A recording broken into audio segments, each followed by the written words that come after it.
You see the ONS data that came out a couple of weeks ago that said for the first time ever since records began, 50.1% of women are childless by 30. So there are more women without children at 30 than there are women with children. The first time ever. Well, so this is, somebody clipped a part of one of my podcasts, I believe it was, where I was talking about what our society does to 19-year-old women, or 18-year-old women, 19-year-old women. We just lie to them all the time. You know, the first lie is, there's nothing more important than your career, more or less by definition. So that's the first lie. The second lie is, there will be nothing more important to you in your life than your career. So that's the second lie. And then the third lie is, there should be nothing more important in your life than your career. So that's the third lie. And then implicit in that is the idea that children are a burden, and that the idea that women should have children is part of the oppressive patriarchy and should be resisted. And who are men to tell me what I can do with my body? Hey, fair enough. And et cetera, et cetera. Now, I've worked in female-dominated occupations my entire life. I worked as a daycare worker way back when, that was like 1980, something like that. And there were no men doing that, but I really liked kids, and so that was fun. And I worked for social services in Alberta in the childcare department, and then I've been working as a psychologist, either training or as a psychologist since then, and that's been a female-dominated enterprise increasingly as the years went by. But even when I first entered it, so I'm in the post-female in the workplace generation firmly. I never experienced the world except as that, and so I've watched women progress through their professional careers at every level of attainment, from the lowest to the highest, and observed what happened, and relatively, I would say, bias-free, because I didn't know. And what I've seen is that as women progress towards their late 20s,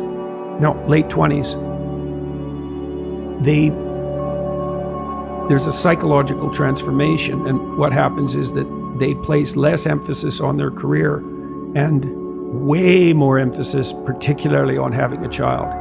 And that really reaches a crisis point around 29 or 30 for the vast majority of women, and their attitude flips. And I've seen it flip very dramatically with many women.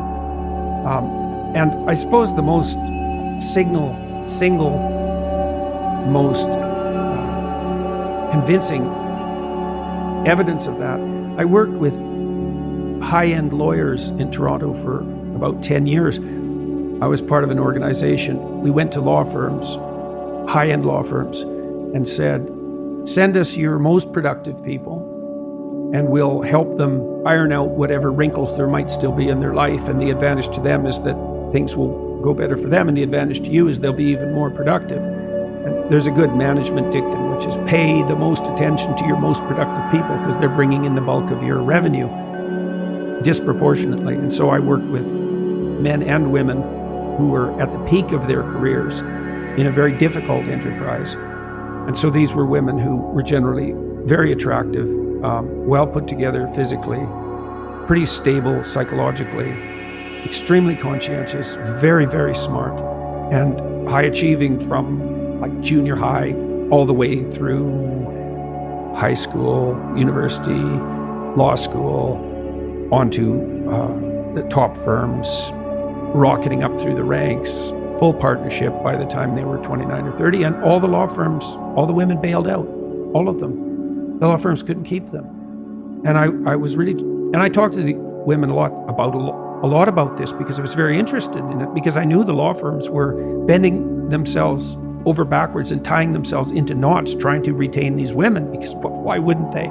You know, just being greedy capitalists is enough. You know, they don't want to lose their high-performing women because they're performing at the highest level, and they couldn't keep them. The women wanted to have 9-to-5 jobs. They wanted to bind the job so they could have a life, and that was especially true once they got interested in having a child or had one.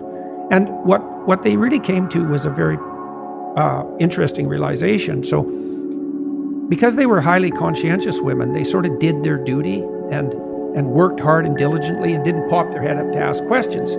They're in junior high, they got the best grades. They were in high school, they got the best grades, and so on, all the way through, right till they reached partnership. But that's sort of an apogee, right? You hit partnership in a senior law firm, it's like you're at the top of your profession. Well, then what? Well, so then they looked around and they thought, here I am with all these like hyper-competitive men, perfectly willing to work 80 hours a week nonstop to stay at the top. What the hell are they doing? Because that's the real question. What is it that characterizes this small percentage of hyper-competitive men? It's not. You can assume that that's how everyone should be, but first of all, that isn't how everyone is. Or you can flip that and say, well, there's only a small minority of human beings that are willing to do this, to work flat out 8 hours a week. I mean, they're certainly being paid for it. Let's make no mistake about that. But well, what about the rest of life? Well, that's what the women asked.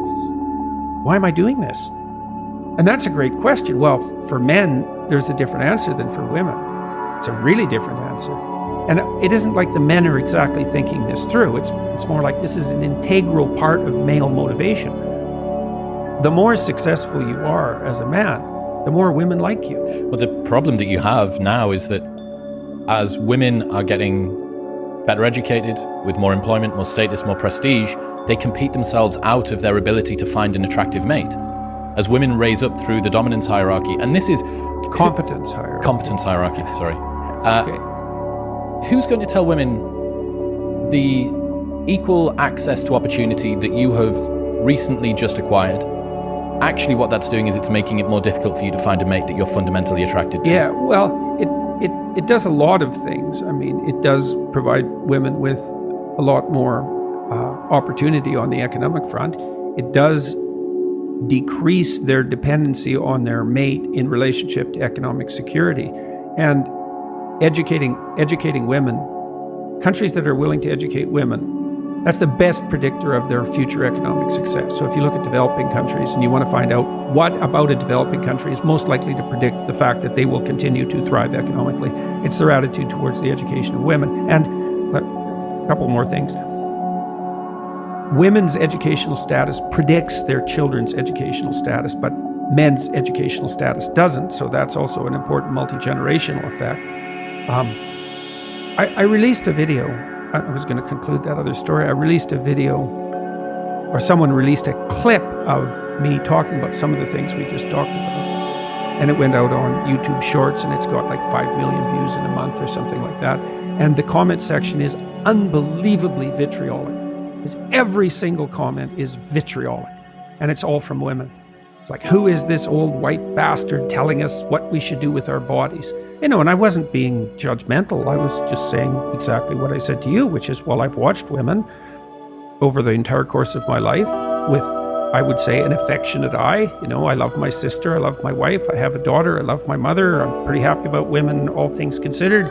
I don't have an axe to grind in relationship to how they should conduct their lives. I don't even know how they should conduct their lives. I've watched what happens. And I've also watched what happens to women who hit 29 or 30 and then can't conceive. And that is not fate I would wish on anyone. It's awful. And 30% of couples fall into that. 30% of couples have difficulty conceiving. It's a lot. And the probability that you'll have difficulty conceiving increases with age. And so, you know, c'est la vie. But it's very interesting to me to see how vitriolic those comments have been and how uniform that is, because usually on my YouTube channel in particular, 95% of the comments are positive. And this is completely the opposite of that. So you brought this up at the beginning. You said 50% of women now at 30. 50.1 are childless by 30. Yeah, well, you know, that's not good. That's a sign of something profoundly wrong with the entire culture at an extremely deep level.